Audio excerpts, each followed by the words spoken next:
कंकाल तंत्र। तो कंकाल तंत्र बनता कैसे है, इसको पता होना चाहिए ना कि कहां से कौन सा वाला कंकाल तंत्र है हमारी बॉडी में। मैंने बताया सबसे पहला जो हमारी बॉडी जिस चीज से बनी हुई है वो है सेल। सेल मतलब कोशिका। क्या होता है? कोशिका। तो सेल से मिलकर के क्या बनते हैं? टिश्यू। तो बहुत सारी सेल्स मिलकर के, सेल बहुत छोटी होती है, साइज में बहुत ही छोटी, जिसको हम अपनी आंखों से नहीं देख सकते। और millions of billions of trillions of हमारी सेल्स हमारी बॉडी में है, समझे नहीं? बहुत छोटी होती है, बहुत ही बारीक है ना। माइक्रोस्कोप से देखते हैं इसको, सूक्ष्मदर्शी होता है ना डॉक्टरों के पास, उनसे देखा जाता है। सेल जो होती है, बहुत सारी सेल मिलकर के बनाती है एक टिश्यू। क्या बनाती है? टिश्यू। और बहुत सारे टिश्यू मिलकर के एक बनाते हैं ऑर्गन। क्या बनाते हैं? ऑर्गन। ऑर्गन का मतलब होता है अंग। अंग मतलब बहुत छोटा ऐसा चीज जो अपना कार्य खुद कर सकता है ना। इसके बाद में ऑर्गन मिलकर के कई सारे ऑर्गन अंग तंत्र बनाते हैं। क्या बनाते हैं? Organ system. Organ system. जैसे जैसे ऊपर से हम नीचे को जा रहे हैं, इनका साइज भी बढ़ रहा है, समझा नहीं?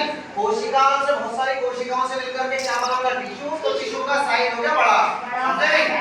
ऐसे ही फिर जब टिश्यू से मिलकर के ऑर्गन बना तो ऑर्गन थोड़ा और बड़ा होता है।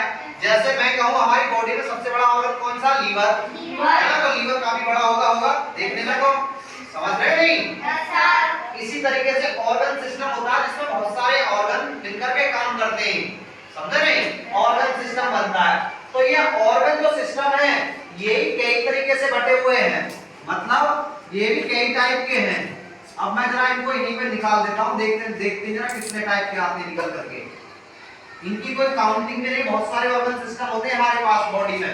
सबसे पहला तो नंबर 1 पे स्केलेटन सिस्टम, जो ऑर्गन सिस्टम के अंदर आता है। स्केलेटन यानी कि कंकाल तंत्र। कंकाल तंत्र हमारी बॉडी का वो हिस्सा है जो हमारे बॉडी को खड़े करने में काम आता है, यानी कि हड्डियों का ढांचा। यदि अपनी बॉडी में से हम ब्लड को निकाल दें और मांसपेशियों को, नसों को, सबको निकाल दें, तो हमारी जो हड्डी वाला खाली बचा रह जाता है।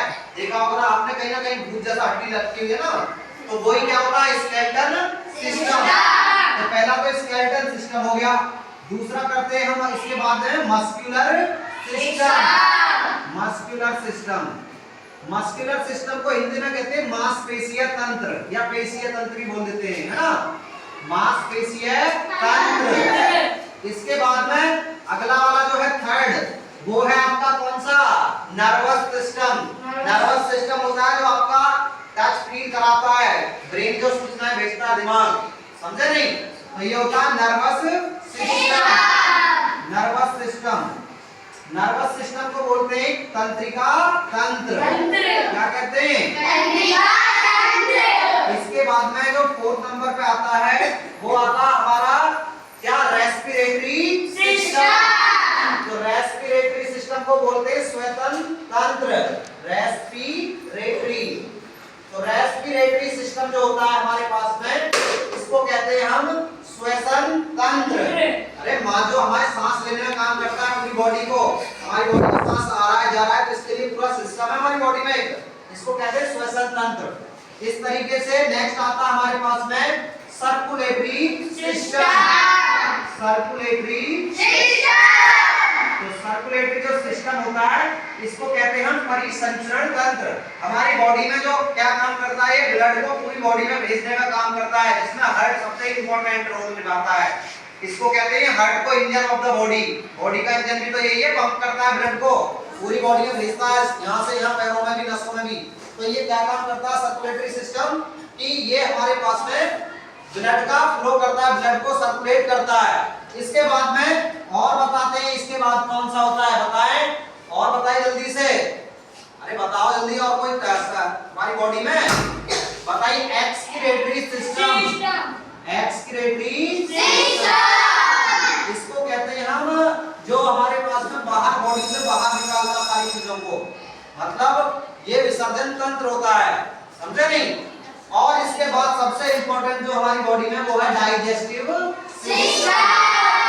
भाई डाइजेस्टिव सिस्टम का मतलब होता है पाचन तंत्र। क्या होता है? पाचन तंत्र। तो ये आपकी बॉडी में है, इसके अलावा भी बहुत सारे और भी कई सारे हैं जो आप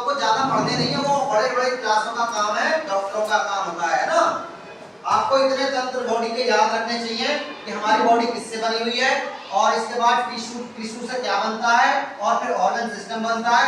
तब जाके बहुत सारे, जब ये इतने सारे ऑर्गन बहुत सारे जब सब मिलकर के काम करते हैं तब हमारी बॉडी खड़ी होती है, तब हम स्वस्थ बनते हैं।